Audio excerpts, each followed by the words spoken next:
kita ngukur itu pasti benar, ya kan? Pasti benar atau salah, kan kita tahu nih, kadar kebenarannya kan tinggi. Kecuali kita ngukur nih, misalkan kita melakukan suatu pengukuran, udaranya itu mungkin sangat dingin banget, maka bisa jadi yang kita ukur itu menyusut. Nah, inilah kegunaan ketidakpastian itu. Artinya ketika kita ngukur, maka kita bisa mengakomodir kemungkinan salahnya. Nah, kemungkinan salah inilah konsep dari ketidakpastian. Itu. Misalkan di sini ada neraca sama lengan, ketidakpastiannya 0,01. Timbangan yang mungkin kamu pernah pakai di rumah ini 1 ons. Sedangkan neraca haus, ketidakpastiannya 0,01. Nah, angka-angka ini berasal dari mana? Kita akan bahas habis ini. Ya. Ketidakpastian itu, wah ini sudah langsung waktu ya. Ketidakpastian ini sebenarnya berasal dari skala terkecilnya. Nah, kalau kita balikin sedikit lagi, wah ini mah nggak kelihatan ya. Saya balikin sedikit lagi di sini, mungkin kalau, saya mungkin sambil oret-oret. Di sini saya akan ambil contoh ya, dari angka 1 sampai angka 2. Kelihatankah? Ya, kelihatan. Kelihatan ya. Di situ kan dari angka 1 sampai angka 2, dia terbagi menjadi, ini kalau kita hitung itu ada 10 buah garis. 10 garis. Maka di sini antara angka 1 sampai angka 2 itu terletak satu skala. Nah, ternyata satu skala ini dibagi oleh 10 garis. Maka kita punya 0,1. Inilah namanya tadi ketidakpastiannya. Jadi, kalau ketidakpastian yang kita maksud di sini adalah sesuatu yang mungkin kita bisa salah lihat di situ. Jelas dulu atau tidak sampai di sini? Jelas ya? Ya. Nah, saya lanjutkan. Nah, mungkin saya malah saya itu anotnya saya hilangin dulu. Oke. Ini kemudian ketidakpastian selain dari mungkin faktor lain yang mempengaruhi ketidakpastian, di sini ada keteledoran atau kekeliruan. Kemudian ada kesalahan acak. Kesalahan acak ini sesuatu yang kita tidak bisa prediksi. Contohnya misalkan pas kita ngukur ternyata ada gempa bumi. Pas kita ngukur ternyata mungkin lampunya kurang terang. Nah, itu namanya adalah kesalahan acak.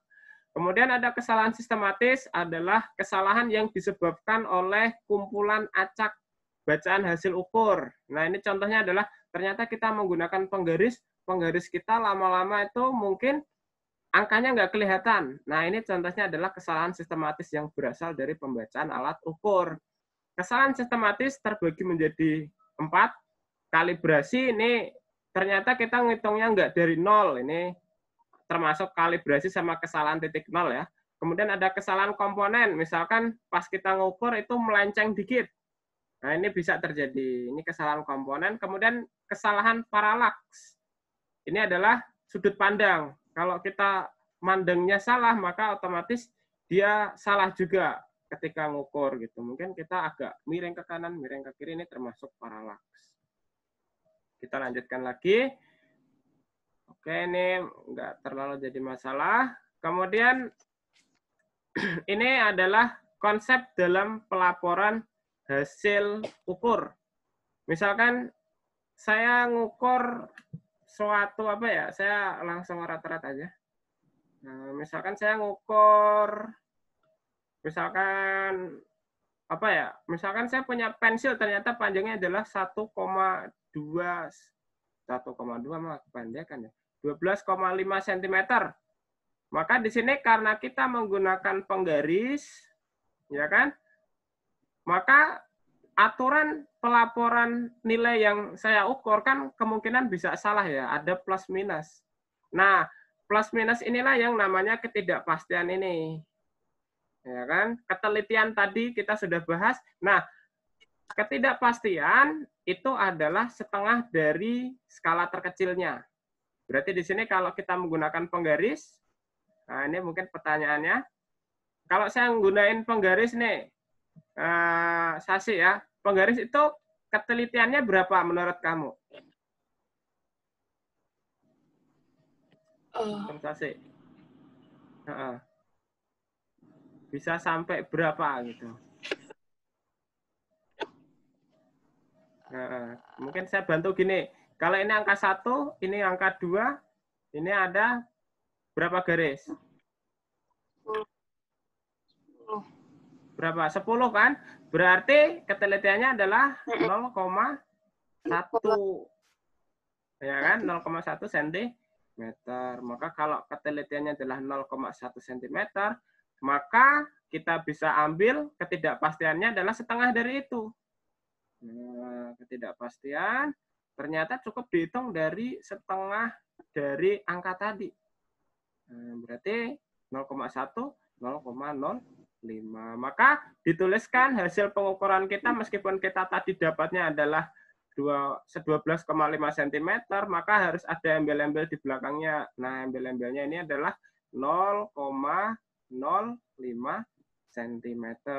Berarti di sini kemungkinan nih dari yang kita bisa lihat di sini, ini saya contohkan, ini simulasinya, Bisa jadi kita ngukurnya itu adalah 12,5 ditambah lebih panjang 5 ya kan, sentimeter. Ini bisa jadi, berarti dia kalau kita ngelihat bisa jadi itu 12,5 atau senilai dengan 12 dikurangkan. Nah, kan plus minus ya. Ya plus minusnya ini adalah 45 cm. Paham apa enggak, Sasi, yang saya maksud dengan ketidakpastian ini?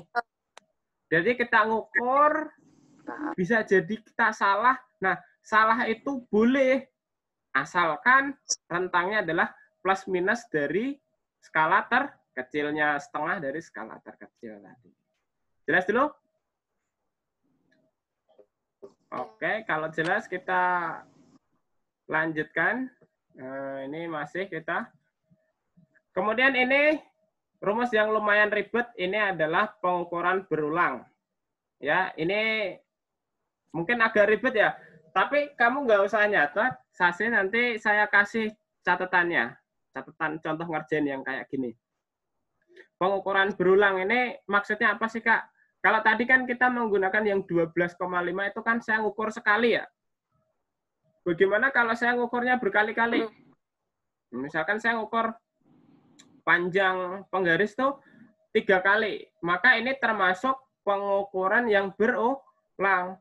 Maka untuk melakukan pengukuran yang berulang, ketidakpastiannya kita tidak bisa pakai yang setengah dari alat ukur tadi. Maka kita menggunakan rumus yang ini. Nah, ini mungkin saya kasih waro-waro dulu. Untuk soal tipe ini adalah salah satu soal yang mungkin cukup berat ya. Ini yang paling berat dalam menurut saya sih.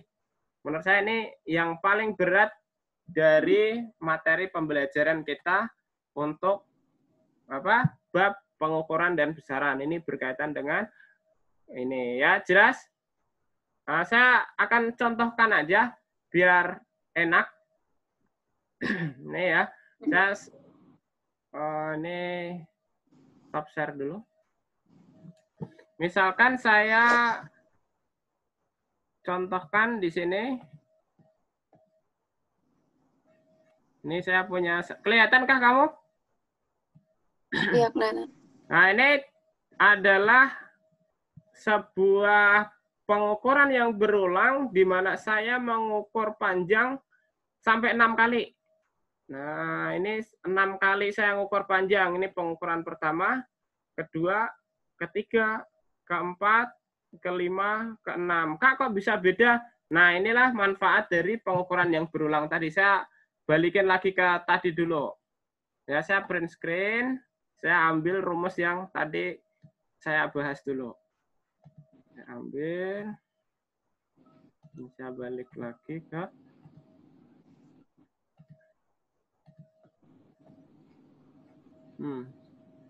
salah ya.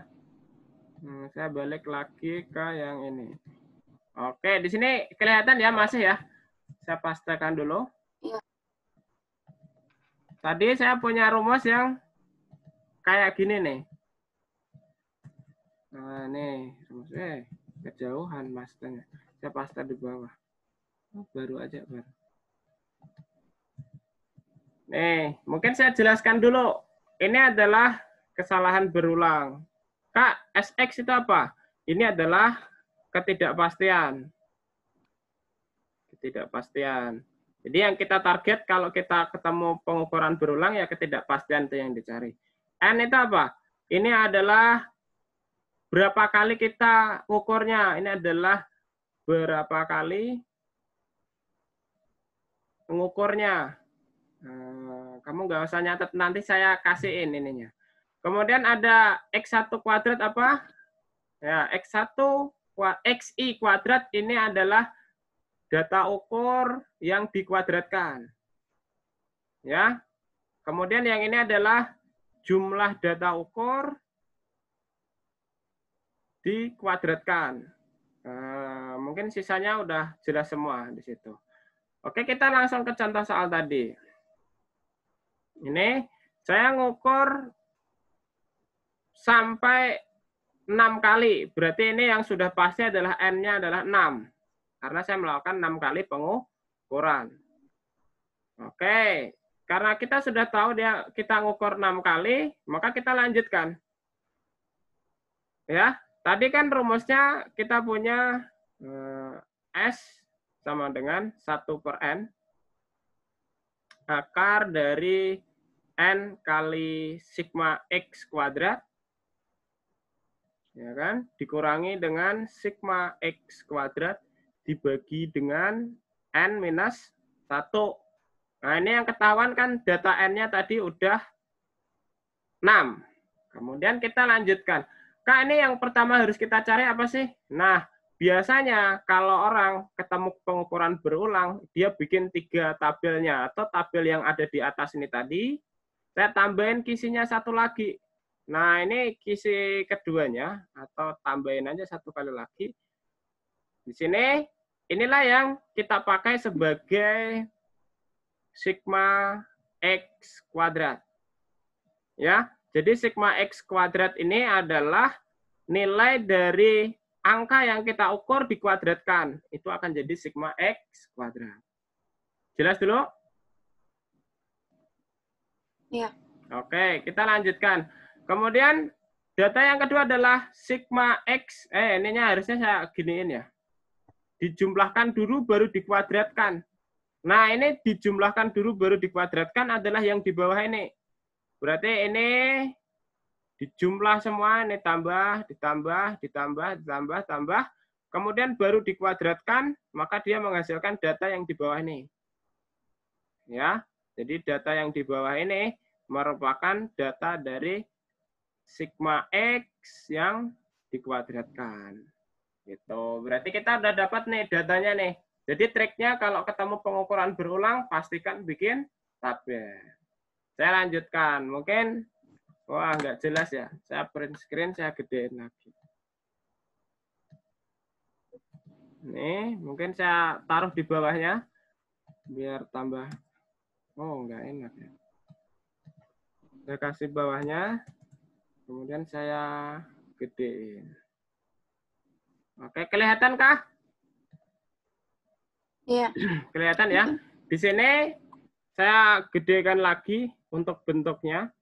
Berarti kita masukin aja nih nilainya ini yang sudah ada nih. Kita punya ini adalah sigma X yang dikuadratkan kemudian dijumlah.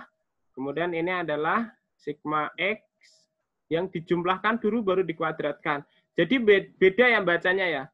Untuk yang pertama dikuadratkan dulu masing-masing baru dijumlahkan. Kemudian yang kedua adalah dikuadratkan dulu, dijumlahkan semua baru dikuadratkan di akhir. Bedanya gitu, nanti bisa dipahami lagi. Kemudian kita masukkan itu 1/6 kali akar dari 5243,16 dikurangi 5241,76. Dibagi dengan 5, ini karena dia adalah N-1, berarti 5 kurang 1. Maka dia dapat 0,08, maka ini berlaku sebagai ketidakpastian. Tuh, berarti ketidakpastian di sini sudah jelas bahwa ketidakpastian itu ditemukan tidak berdasarkan setengahnya, tapi dia harus melalui metode ini kalau dia melakukan pengukuran berulang. Kamu akan menggunakan ini ketika kamu mungkin kuliah, pasti ada skripsi itu. Kemudian cara penampilannya, ini saya jelaskan, cara penampilan datanya itu adalah X bar dikurangi dengan delta X-nya. Plus minus sebenarnya sih. Nah, di sini ini adalah rata-ratanya. Jadi, untuk menampilkannya, kita tidak bisa pilih data pertama, data kedua, atau data ketiga, tapi kita ambil rata-rata keseluruhan. Berarti di sini, Kak, berarti kita harus cari dulu dong X rata-ratanya. Iya benar, X rata-ratanya berarti ini semua dijumlah, ya kan? Sigma X dibagi N, berarti cari dulu rata-ratanya semua untuk bisa menampilkan bentuk akhirnya. Jadi hasil akhirnya adalah ternyata pas di rata-rata saya dapat 12,1 ditambah plus minus ya, ketidakpastian kita adalah 0,08. Agak jelimet nggak, Sasi? Enggak. Enggak ya. Mungkin bagus, berarti enak. Nggak terlalu itu, berarti kalau kamu udah enak ini, jadi nggak terlalu. Jelas dulu atau tidak sampai di sini untuk ketidakpastian? Ya. Jadi konsep ketidakpastian sudah dipelajari ya. Di situ ada pengukuran tunggal sama pengukuran berulang. Kalau tunggal mah gampang ketidakpastiannya. Yang jadi masalah adalah kalau dia berulang. Nggak ada yang bertanyakan? Nggak. Oke, saya lanjutkan. Nih. Notasi ilmiah perlu dibahas atau tidak? Ini yang pakai pangkat-pangkat? Kalau iya, saya bahas dulu. Saya bahas ya? Bahas dulu aja. Oke, saya bahas di sini. Misalkan saya punya angka itu, jangan 100 ya. Misalkan saya punya adalah 21 juta. Ya kan? Maka penulisan notasi ilmiah yang benar itu gimana sih, Kak? Nah, saya akan kenalkan dulu apa sih notasi ilmiah itu. Notasi ilmiah itu sebenarnya adalah cara kita mensederhanakan bentuk bilangan menjadi bilangan berpangkat. Dengan pangkat nanti, ya kan? Pangkatnya disebut dengan kata orde. Jadi simpelnya notasi ilmiah itu mengubah angka yang tadinya panjang, koma sekian-sekian, banyak ini jadi angka yang lebih simpel. Nah, syarat pertama untuk menjadikan orde ini adalah angka depannya harus kurang dari 10. Berarti kalau ada 21, maka saya ubah jadi 2,1. Kali 10 pangkat berapa? Nah, ini saya jelaskan nih. Cara mengubah pangkatnya itu sesuai dengan dia maju berapa. 1, 2, 3, 4, 5, 6, 7. Berarti ini 10 pangkat berapa? 7. Jelas? 7. Mungkin saya coba Yeah. coba Sasi yang bikin ini. Misalkan saya punya 54. Tuh, 2, 3. Jadi berapa ini?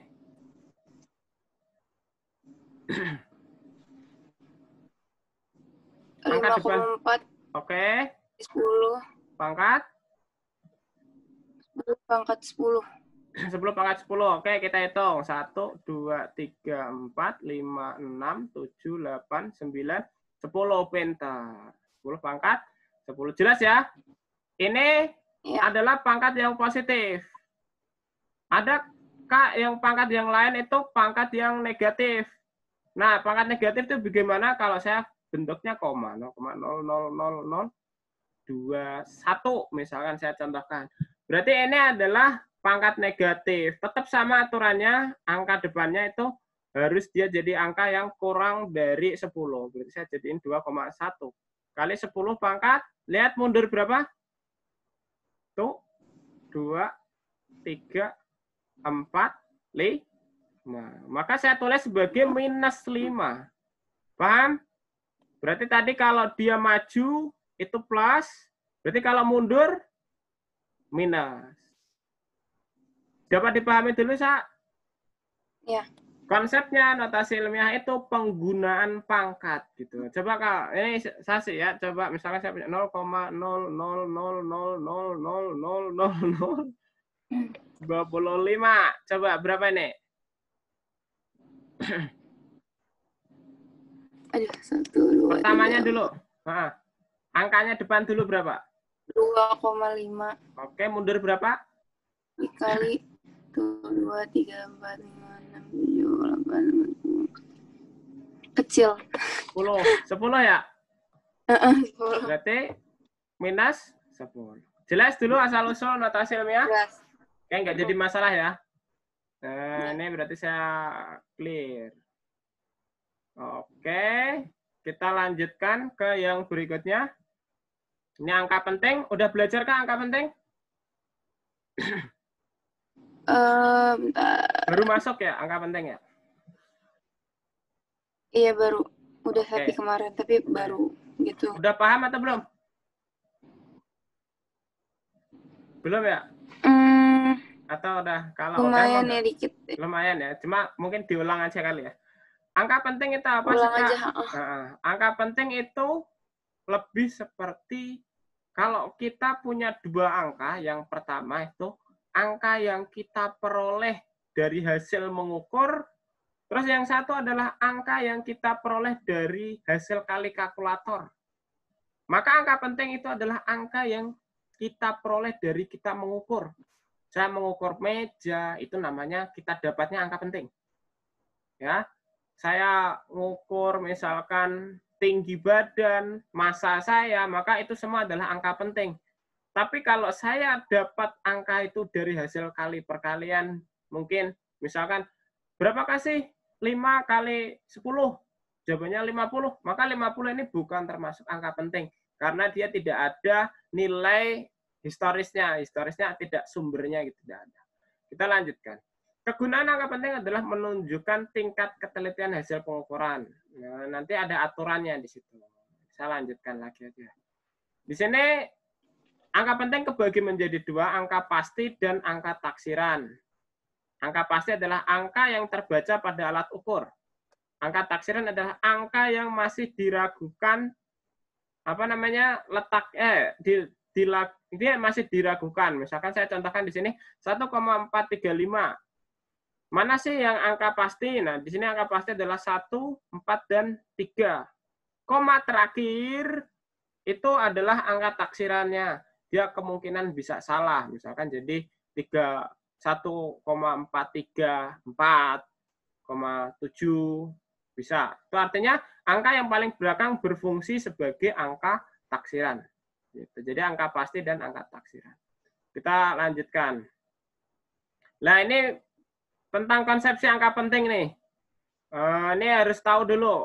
Biasanya ini jadi masalah ya. Angka penting itu semua angka yang bukan termasuk semua angka yang bukan angka 0 itu angka penting. Itu dapat terlihat di situ 3,2745617 itu ke-8-8-nya merupakan angka penting.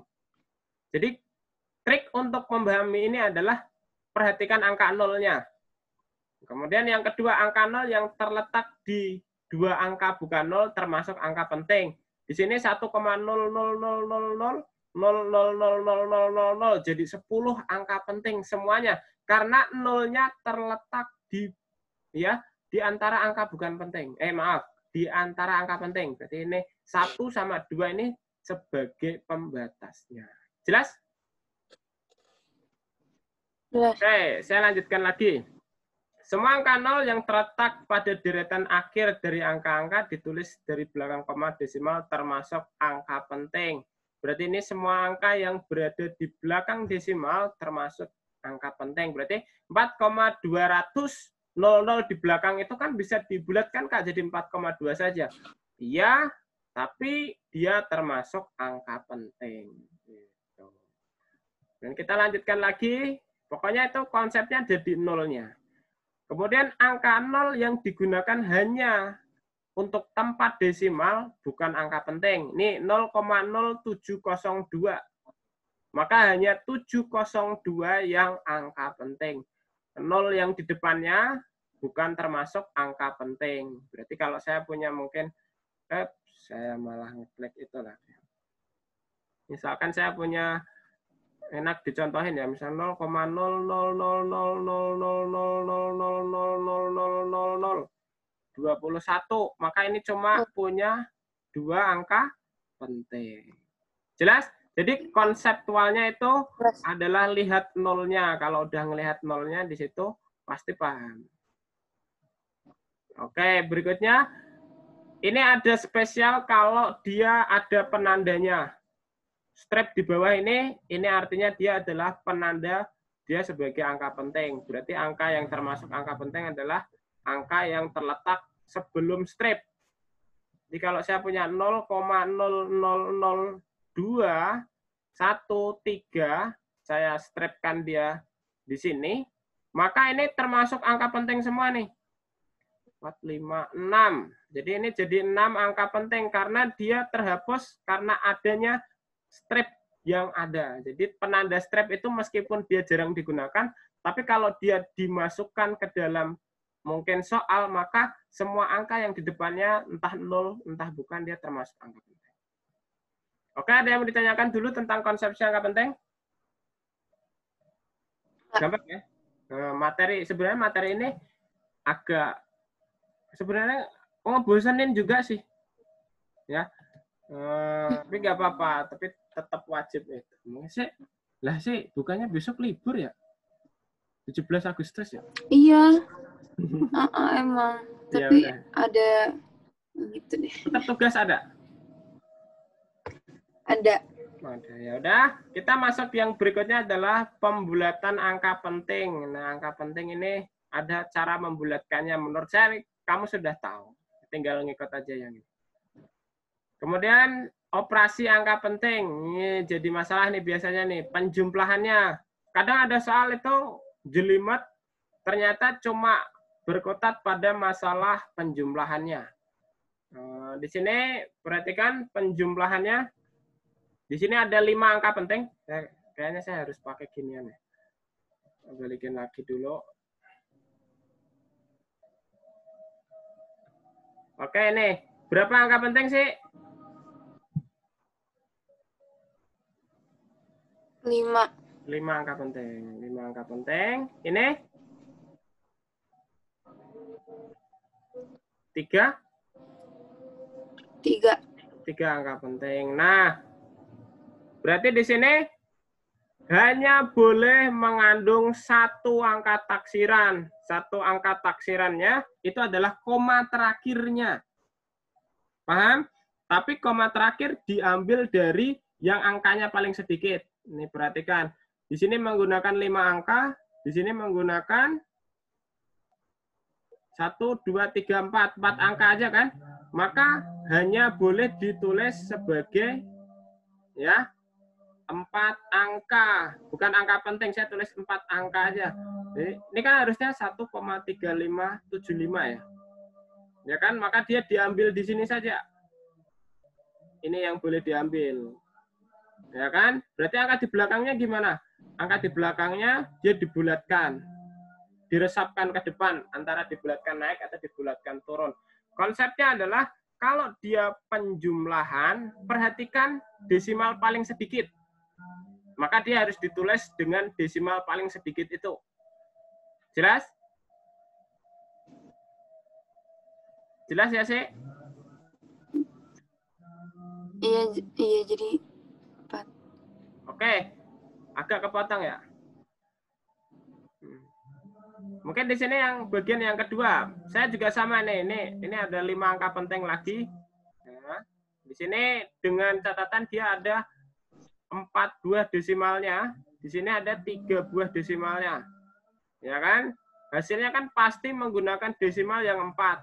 Tapi hanya boleh ditulis ke desimal yang paling sedikit. Itu. Kuncinya adalah pastikan dia ditulis dengan angka desimal yang paling sedikit. Kalau dia memang biasanya menggunakan desimal, memang masalahnya di desimal itu.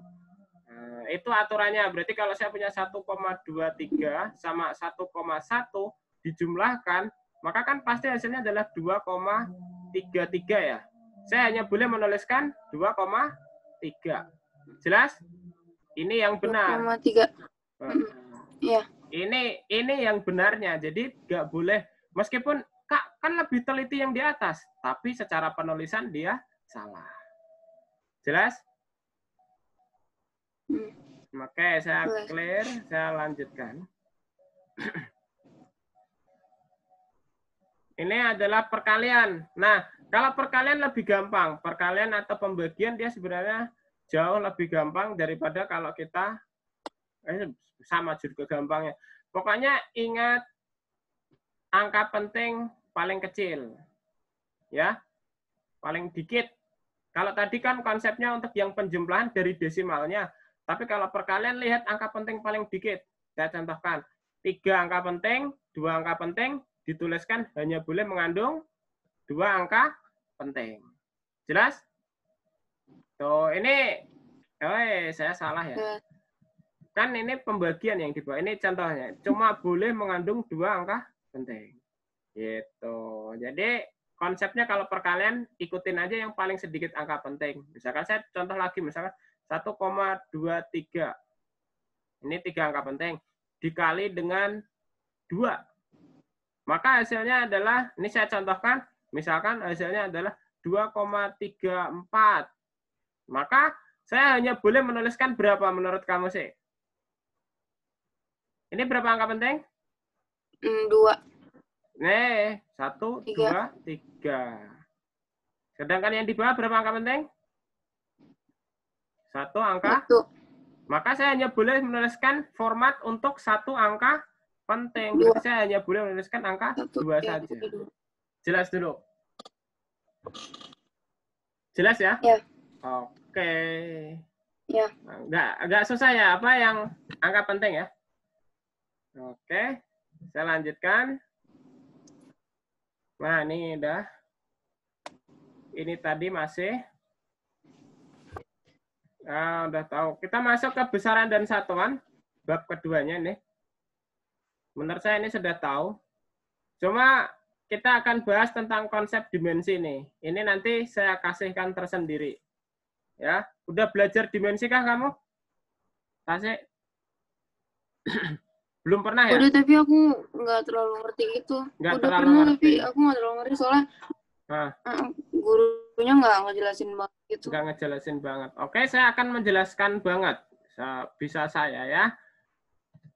Saya akan contohkan dulu. Saya ambil. Nih kayak gini. Saya contohkan. Misalkan saya punya dimensi itu apa sih, Kak? Ya, saya akan jelaskan konsep dari dimensi. Dimensi itu adalah besarannya. Besaran dalam suatu pengukuran. Ini saya contohkan. Misalkan saya punya dimensi itu adalah dimensi kecepatan. Kecepatan sendiri memiliki dimensi adalah meter per second. Maka di sini ada 2 macam besaran yang tergabung. Apa saja menurut Sasi? Meter per second. Iya, meter per second. Berarti tersusun atas berapa besaran? 2. 2 apa saja? Coba. Jadinya itu ada sama waktu, nggak tahu. Iya, pintar-pintar. Panjang dan waktu. Berarti di sini dimensi penyusun kecepatan adalah panjang dan waktu. Nah, ada lagi misalkan kita punya massa jenis. Nah, ini contoh nih, massa jenis. Massa jenis itu ternyata satuannya adalah kilogram meter pangkat 3. Berarti ini dimensinya berapa, Kak? Menurut kamu berapa? Besarannya lihat. 2, 3, 4? Atau 2 saja? 2. Iya, 2 saja sebenarnya itu massa. Nah, benar. Dibagi dengan volume. Kak, itu volume. Bukannya volume itu masuk ke 3 besaran ya? Berarti itu adalah panjang, dan panjang, ya enggak? Maka kita cukup ambil dimensi ini adalah massa dan panjang. Dimensi dasarnya adalah massa dan panjang. Saya contohkan lain lagi. Misalkan saya punya adalah gaya. Kak, kalau gaya gimana, Kak? Kan gaya Newton. Benar Newton. Tapi apakah Newton ini dimensi tunggal? Jawabannya adalah tidak. Untuk mengidentifikasi gaya, kita cari aja rumus yang paling gampang. Misalkan saya punya F, hukum 2 Newton, sama dengan M kali A. Berarti M-nya adalah massa, itu kilogram. A-nya adalah percepatan, meter per second kuadrat. Berarti dia sebenarnya terisi oleh kilogram, meter per second kuadrat. Maka ini dimensi penyusunnya apa, Kak? Ada berapa menurut Sasa di situ? Sasi. Ada 3. Apa saja coba?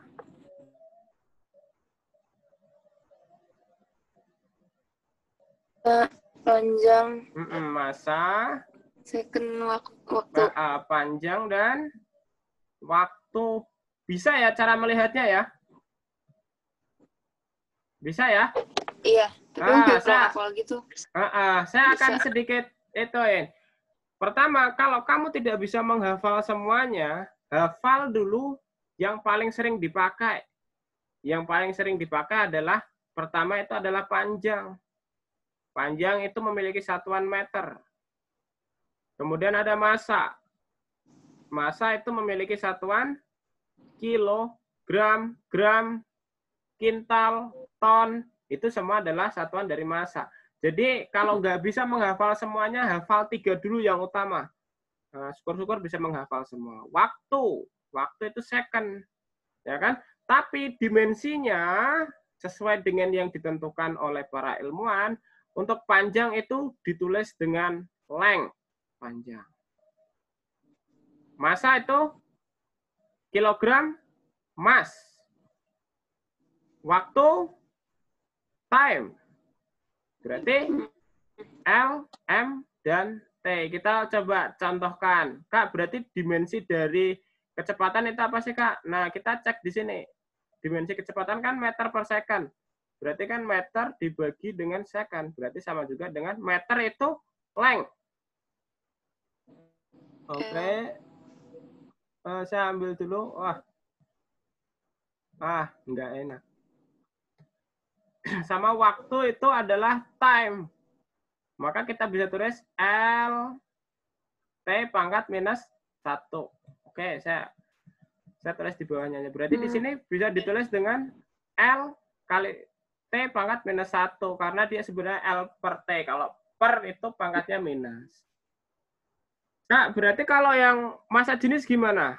Nah, kita cek aja. Berarti kilogram per meter pangkat 3. Kilogram mass ya. Panjang apa? Length ya kan? Berarti L pangkat panjang L. Ya kan? Berarti dapat ditulis dengan M kali L M kali L pangkat min 3. Minus 3. Pintar. Jelas? Ya. Ada terlalu cepatkah saya? Enggak kan ya? Enggak. Udah kayak udah gituin juga jadi aman ya berarti ya. Kemudian kita punya ini biasa yang digunakan itu gaya. Gaya itu ditulisnya Newton aja itu masalah juga. Kalau gaya gimana, Kak? Gaya itu ingat aja kilogram meter per second kuadrat.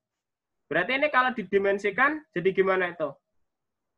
Coba kasih dari kilogramnya. M kali L kali kalau bingung kan dia per ya. Kalau tulisnya per dulu per. Min 2. T pangkat 2 gini ya. Oh iya. Oh, tapi boleh juga sih kalau kamu udah tahu mah udah bagus. T. M L T pangkat minus 2. Gini ya? Iya. Oke, untuk dimensi ada yang mau ditanyakan dulu? Enggak ya? Enggak. Oke, saya sedikit lanjutkan lagi. Kak, kenapa kita harus belajar dimensi sih? Saya akan jelaskan dulu manfaat dari dimensi ini. Dimensi itu adalah kalau dalam fisika hanya yang dimensinya sama dia dapat dioperasikan. Hanya yang dimensi sama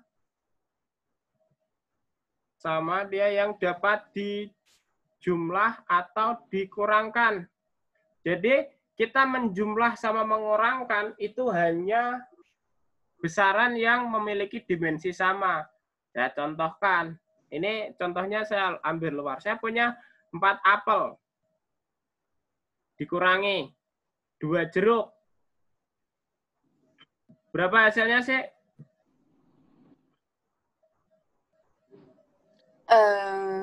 Berapa, ayo? Apel jeruk. 2 apel jeruk? Boleh saya tulis 2 apel kah? Boleh nggak? Enggak, Bu? Bu. Enggak boleh. 2 jeruk? Enggak boleh juga. Kenapa nggak bisa dioperasikan kedua besaran ini? Kenapa nggak bisa dioperasikan? Beda. Karena beda dimensi. Beda. Ya, paham kegunaannya. Jadi kita hanya bisa mengurangkan, misalkan saya punya 2 kilogram nih, dikurangi setengah. Boleh nggak? Berapa? Boleh. Berapa? 2 dikurangi setengah. 2 kilogram kurangi setengah. 1. Nggak boleh. Lah aku nggak tahu. Boleh, nggak ada itunya. Setengahnya apa? Bisa setengah meter. Boleh 2 kilogram kurangi setengah meter. Nggak bisa. Nah, ini harus kilogram baru dapat 1,5 kilogram. Jadi inti dari pembelajaran dimensi ini adalah menjadi dasar bahwa setiap besaran itu memungkinkan untuk dijumlahkan atau dikurangkan asalkan dimensinya sama. Mungkin karena terlalu simpel, ini mungkin nggak susah gitu. Cuma nggak pernah dipelajari, jadi bingung. Oke, Sasi sampai di sini. Kamu bawa buku kah? Ada yang mau ditanyakan? Boleh ambil soal dari buku kalau bawa ada buku atau LKS. Kalau belum, berarti saya sebenarnya saya ngikutin kamu aja. Kalau memang boleh di-send via WA aja, nggak apa-apa.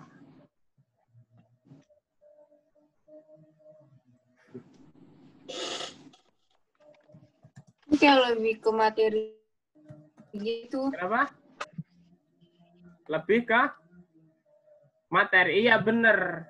Memang materi ini lebih banyak ke, tapi ada konsep menghitungnya. Saya akan ajarkan nanti.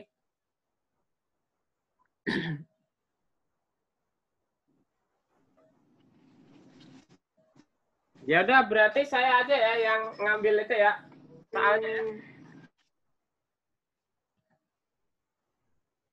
Iya.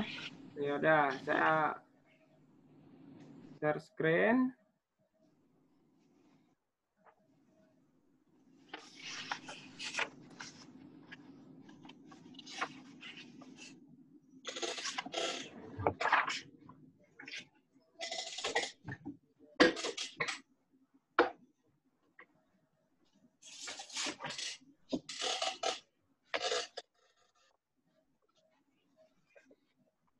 Coba kamu kerjakan soal yang nomor 8, Sa. Nah, kayaknya saya harusnya nggak ngambil dari situ. Saya ngambilnya dari sini aja nih.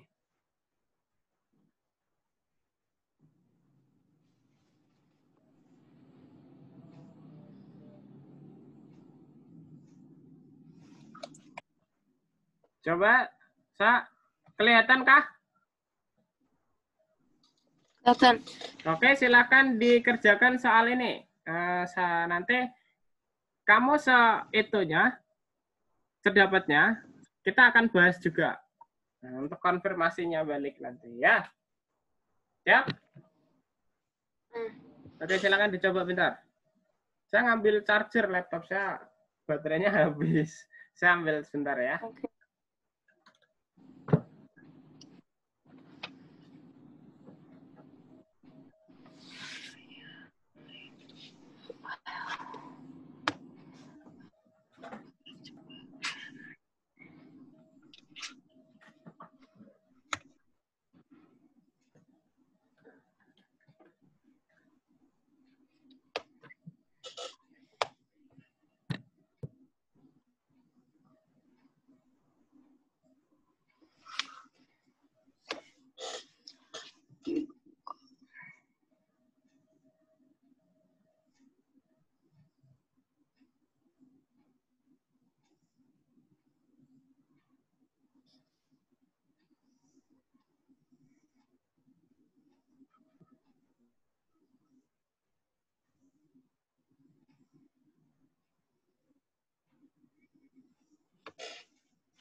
Gimana?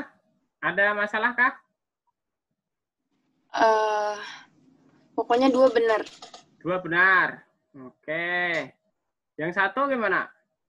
Ini rumusnya benar kalau saya kasih tahu P itu P kecil ya. M kali V. Massa kali kecepatan, boleh.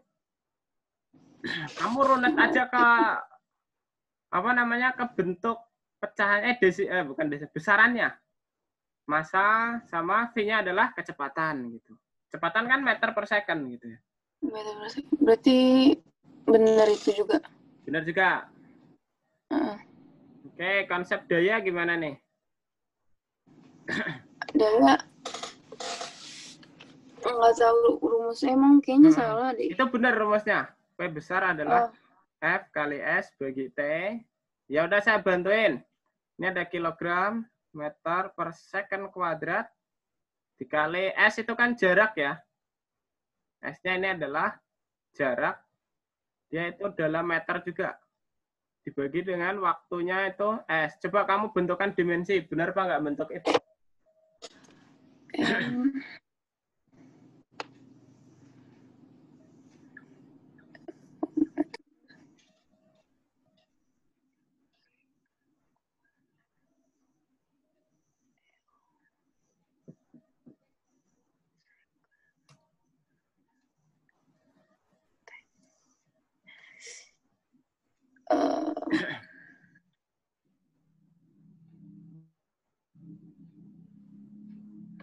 S.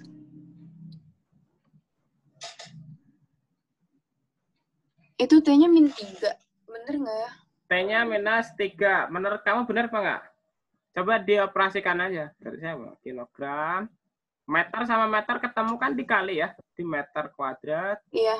Per S-nya pangkat 3. Ya kan, oh ini? Iya benar. Ya, Kan per benar S apa? itu. Oh iya. Berarti benar. Oke. Benar. Ini berarti 1, 2, dan 3 benar ya? Peninjauan dimensi? Ya. Kita lanjutkan yang soal yang kedua. Kayak gini. Ini saya bukakan. Ini adalah soal SIMAK. SIMAK UI. Adakah rencana masuk UI? Nggak tahu, aku belum tahu mau apa kuliah. Ya udah, nggak apa ya. Ini saya contohkan. Ini saya yang kerjakan. Sejumlah massa gas M. Ya. Yang keluar dari lubang dinding yang luasnya adalah A. Luasnya adalah A. Dalam selang waktu T. Dinyatakan dengan bentuk yang seperti ini. M bagi T sama dengan K kali P pangkat X kali rho pangkat Y kali A pangkat Z. Nah, ini saya jelaskan dulu. Ada data apa saja sih, Kak? Di situ ada bahwa masanya iya, kemudian ada A itu adalah luas. Luas kan satuannya meter kuadrat ya. Kemudian ada juga P itu adalah tekanan. Nah, tekanan itu gimana, Kak? Tekanan itu adalah F bagi A. Gimana F tadi? Kilogram meter per second kuadrat dibagi dengan luas adalah meter kuadrat. Maka kita punya P dengan dimensi adalah kilogram, meternya ketemu S, berarti nyisa di sini 1. M S kuadrat. Itu. Kemudian rho apakah? Rho itu massa jenis. Kilogram per meter pangkat 3. Yang ditanyakan adalah berapa X, Y, dan Z. Nah, saya akan jelaskan nih, ini kuncinya.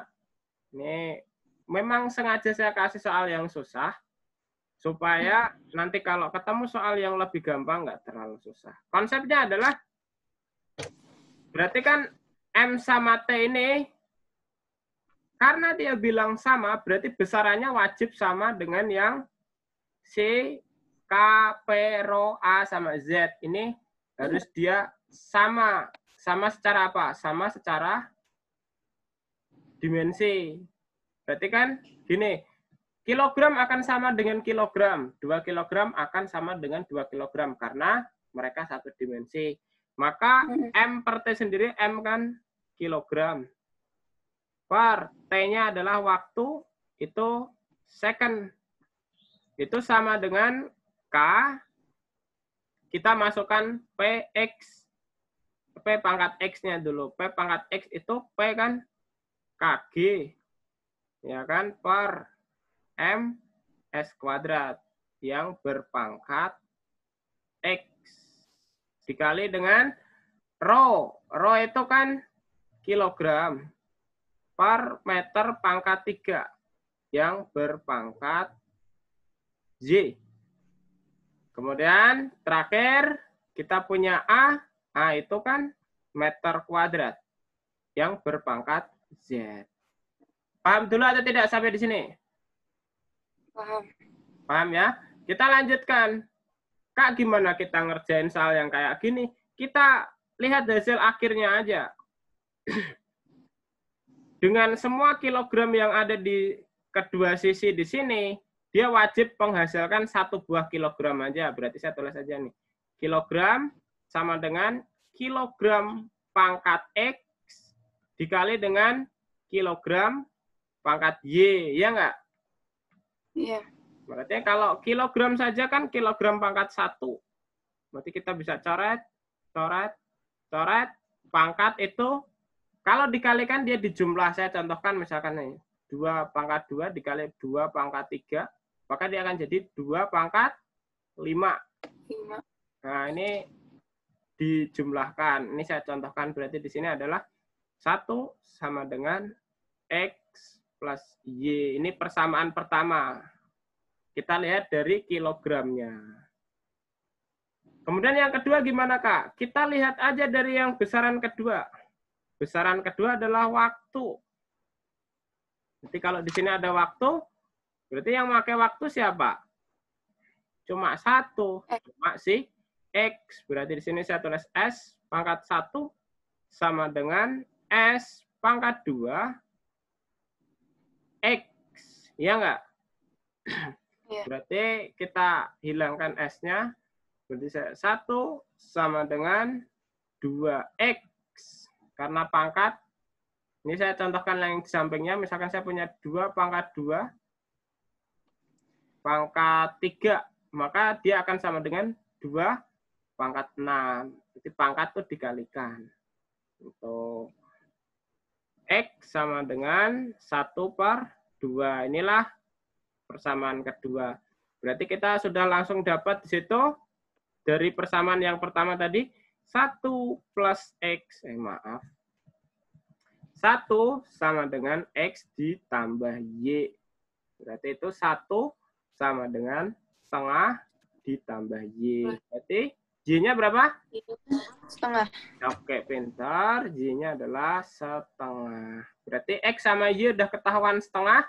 Berarti kita sudah kunci jawaban antara 1 sama yang terakhir, yang E. Ya. Nah, kita lihat bagaimana cara ngerjain yang bentuk ketiganya. Ya kan? Kita cek dulu pangkat yang tersedia apa. Oh, tinta biru udah, tinta merah. Saya paling benci tinta merah sebenarnya. Di sini untuk M, di sisi kanan M nggak ada ya. Sedangkan di sini ada pangkat Z. Berarti saya anggap aja nih.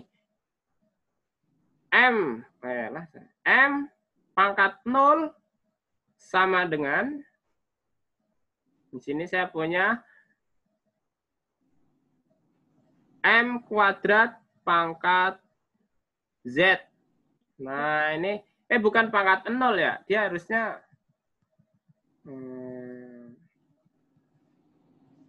enggak apa-apa, M pangkat 0 sama dengan M kuadrat pangkat Z. Ini saya jelaskan sedikit. Berarti kan gini ya, M pangkat 0 itu kan 1. Sama dengan M 2Z. Berarti otomatis di sini berapapun nilainya yang 2Z itu, dia akan bernilai 0. Nah, maka Z ini, saya menjelaskannya gimana ya? Saya kayaknya salah ngambil sudutnya deh. Mungkin, coba, menurut kamu yang benar itu minus setengah atau 1?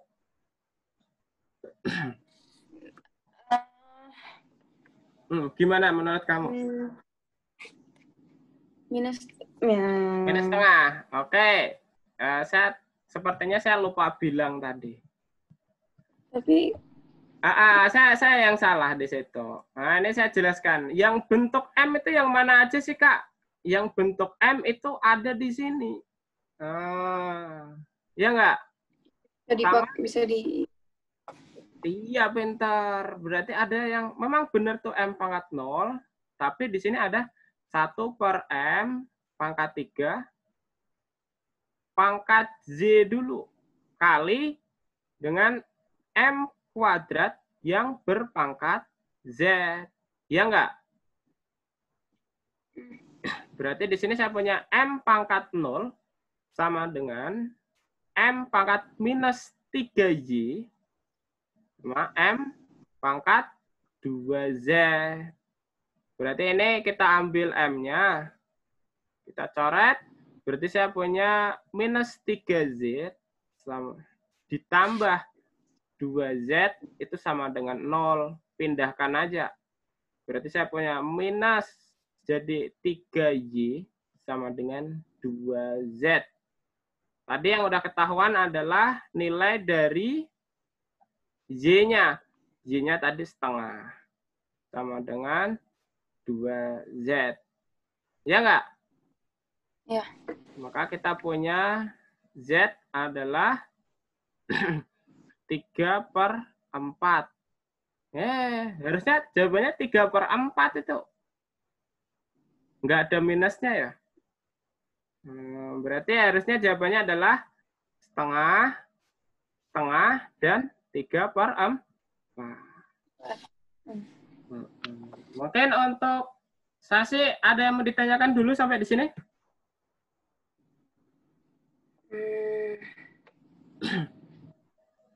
Lumayan ribet ya? Iya ribet, ngerti tapi kayak gitu deh ya. Ini soalnya level berat. Coba kamu kerjain yang ini.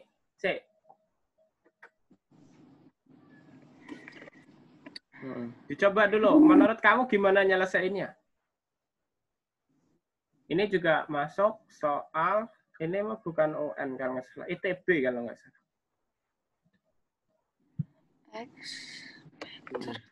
Ditulis saja diketahuinya. Diaret-aret di situ.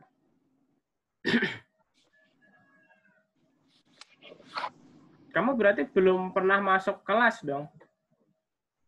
Belum. Tapi ada rencana masuk apa nggak sih? Kalau dari Nggak sekolah tahu, belum tahu. bilang, oh kemungkinan Belum. akhir tahun gitu disonding guru kah? Belum ya? Belum.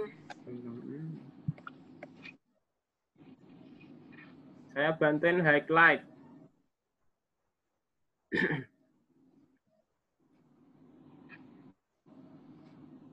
Yang ditanyakan.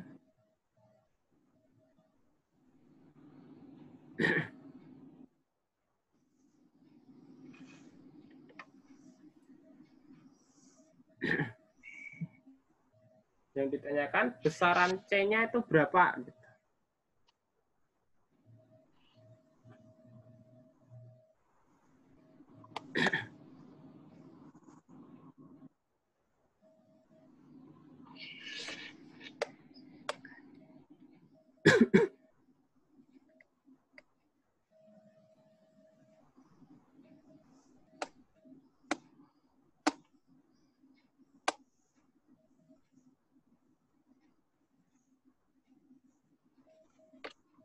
Konstannya tuh apa deh? Lupa. Konstanta itu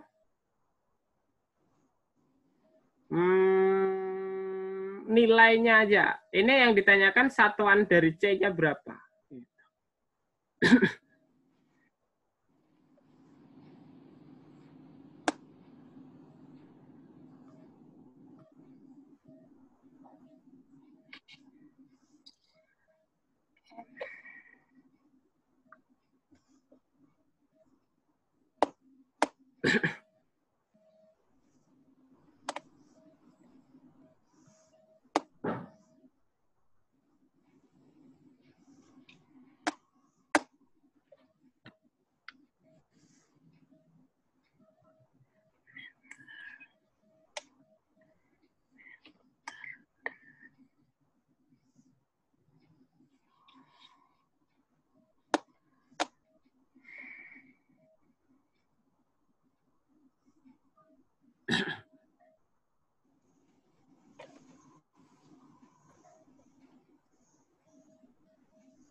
Si kita tadi mulai jam setengah itu ya. Nggak mati ya line-nya ya? Zoom-nya ya? Iya kan? Enggak. Kayaknya saya pakai versi Biasanya mati ya. license dari sekolah loh. Udah nggak apa-apa ya.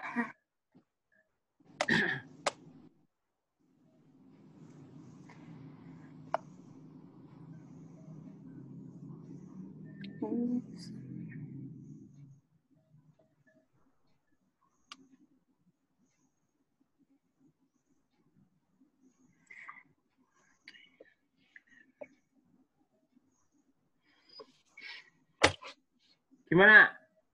Susah kah? Ini kalau X-nya apa? X-nya meter gitu. Oke, udah dapat clue-nya.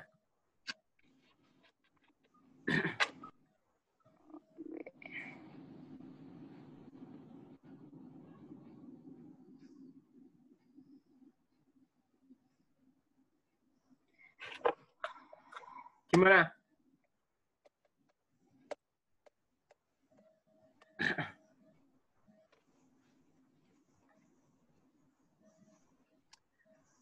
Nggak ketemu?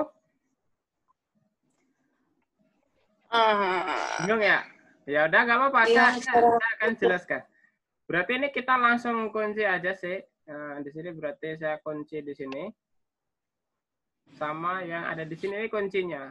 Kuncinya adalah kesamaan dari dimensi. Berarti kalau kita dapat jabarkan di sini dari ketiga, dari semua yang ada di sini 1, 2, 3, 4. Ini ya, keempat besaran yang ada di sini hasil kalinya pasti memiliki dimensi yang sama. Kenapa saya bilang gitu? Karena mereka beroperasi dengan dijumlah. Maka otomatis 1 sama 4 pasti memiliki dimensi yang sama. Berarti X secara dimensi sama dengan CT pangkat 2. Berarti C adalah X per T kuadrat. Ya enggak? Oh, berarti MS kuadrat. Berarti C-nya Gitu adalah dong. M per S kuadrat. Enggak apa-apa. Berarti ini dapat ya ilmunya ya. Berarti kalau saya mau nyari B berapa? Coba.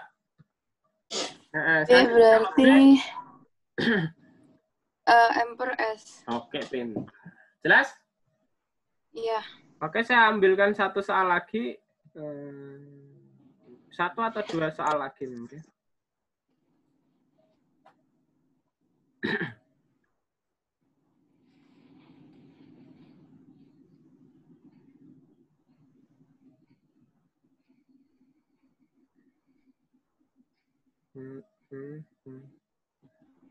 Coba saya ambil dari kasih nggak ada yang mau ditanyain dari sekolah sih. Boleh di foto aja. Kalau misalkan kamu ketemu soal di situ, foto, kemudian send via WA nggak apa-apa. Kita bahas sama-sama. Oke. Ambil ya satu ya. Satu atau dua bebas. Kita bahas sama-sama sih. Saya tunggu.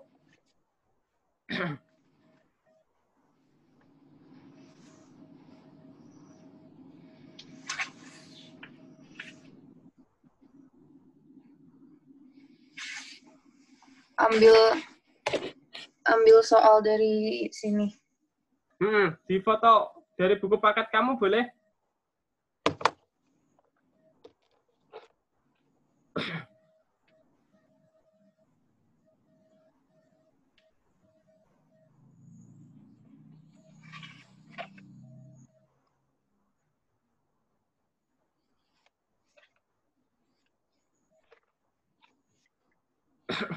Aku kirim aja ya, aku foto.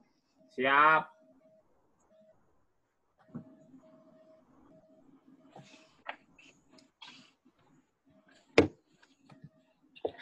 Sebenarnya saya ada soal aja. Cuma kalau misalkan punya SASE itu malah jauh lebih bagus. Jadi saya bisa kontrol soal yang mungkin dari sekolah gimana gitu. Apalagi kalau ada catatannya. Jadi saya ngajarnya bisa nyesuaiin dengan yang SASE lagi gunakan.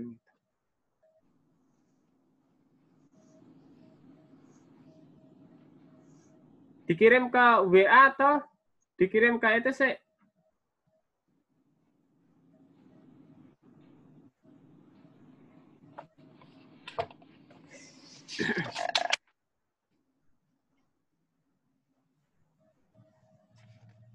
Satu aja. Jangan semua. Satu atau dua aja nggak apa-apa. Kalau semua mah nggak selesai itu. Ayo deh, yang ada aja.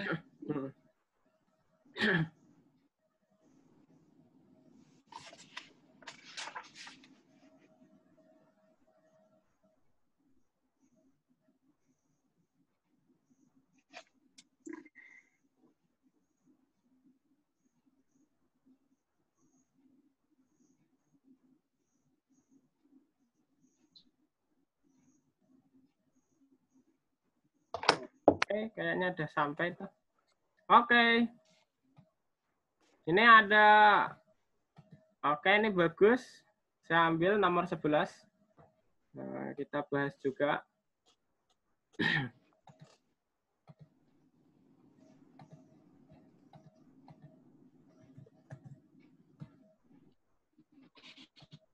Satu lagi. Mungkin kita ambil dua. Oke, nomor 3. Oke, nomor 3 nih.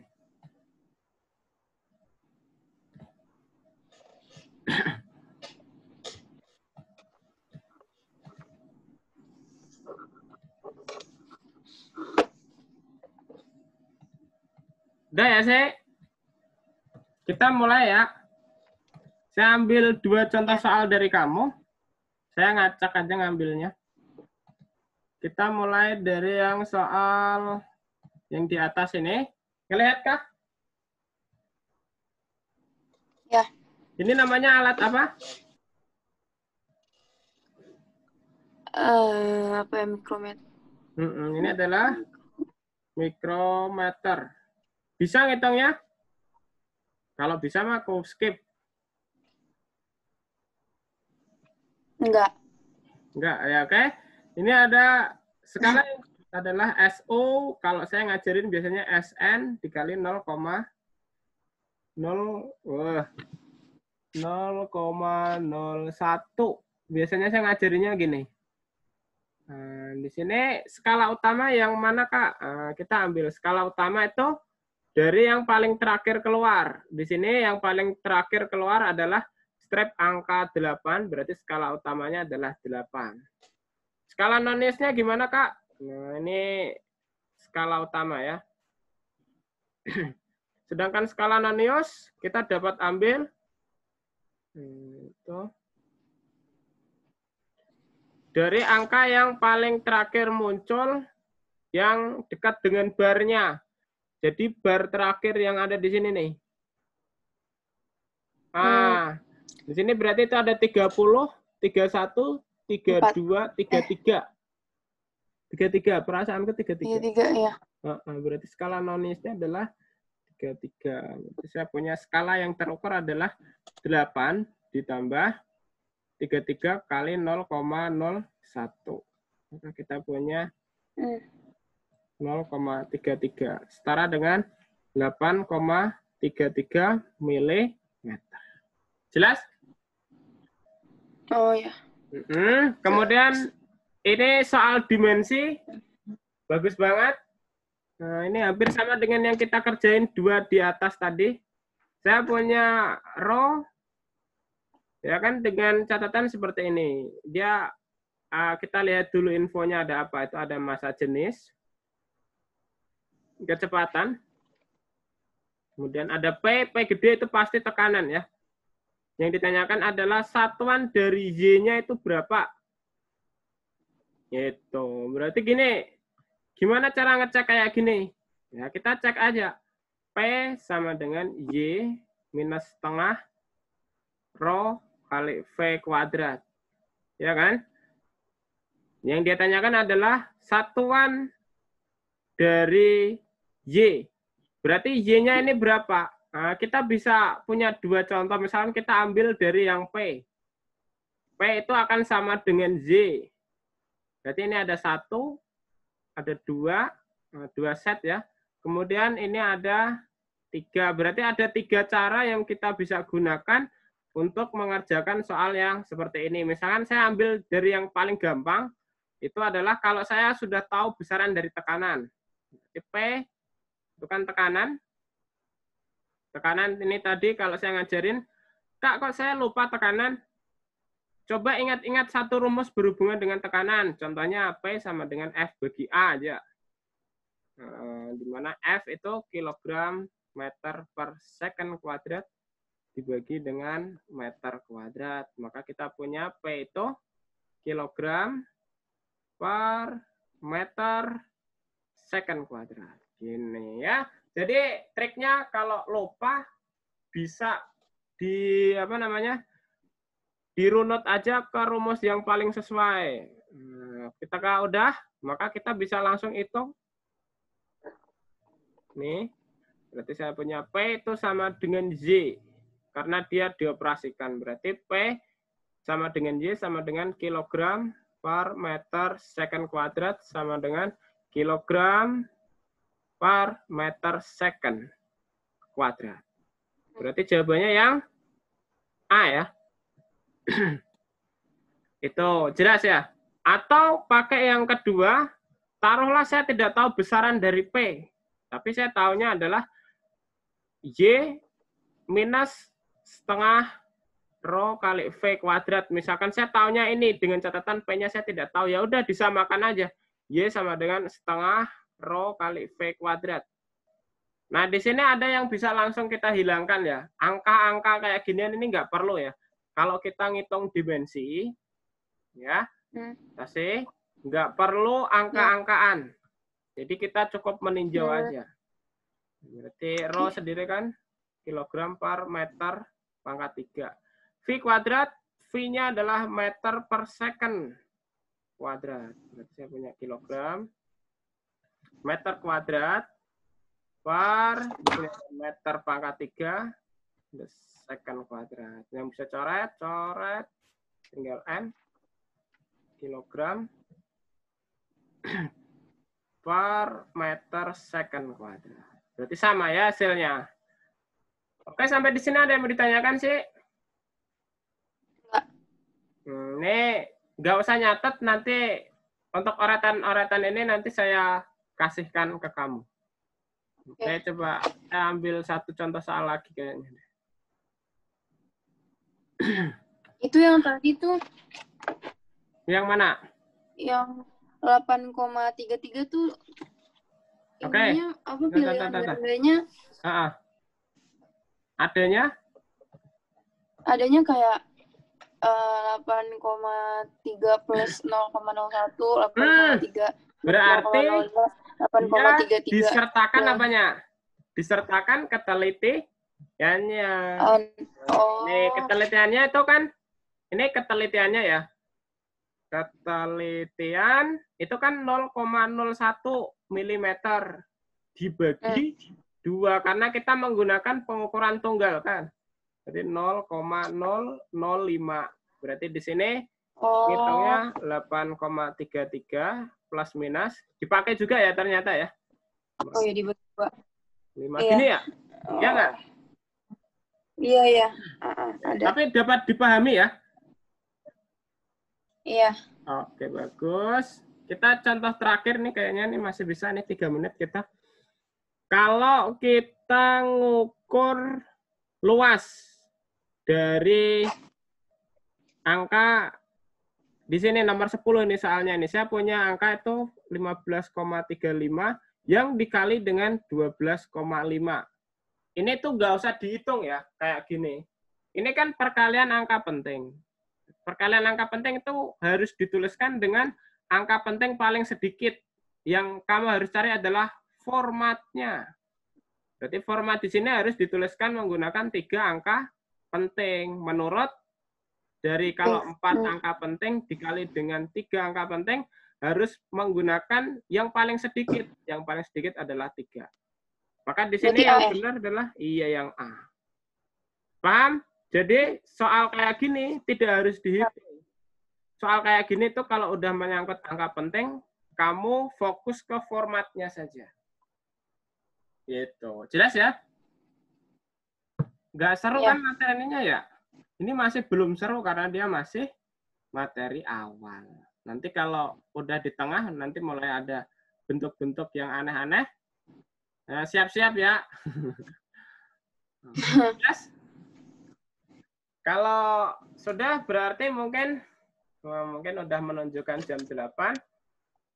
Mungkin itu saja yang bisa saya sampaikan. Kurang lebihnya mohon maaf. Mungkin kalau ada kata-kata yang nyeleneh atau mungkin saya pembawaannya memang gini ya. Mungkin saya ya. Assalamualaikum warahmatullahi wabarakatuh. Saya akan share itu ya ke kamu nanti yang iniannya, hasil pengerjaannya. Oke, terima kasih. Assalamualaikum warahmatullahi wabarakatuh. Sama-sama. Iya.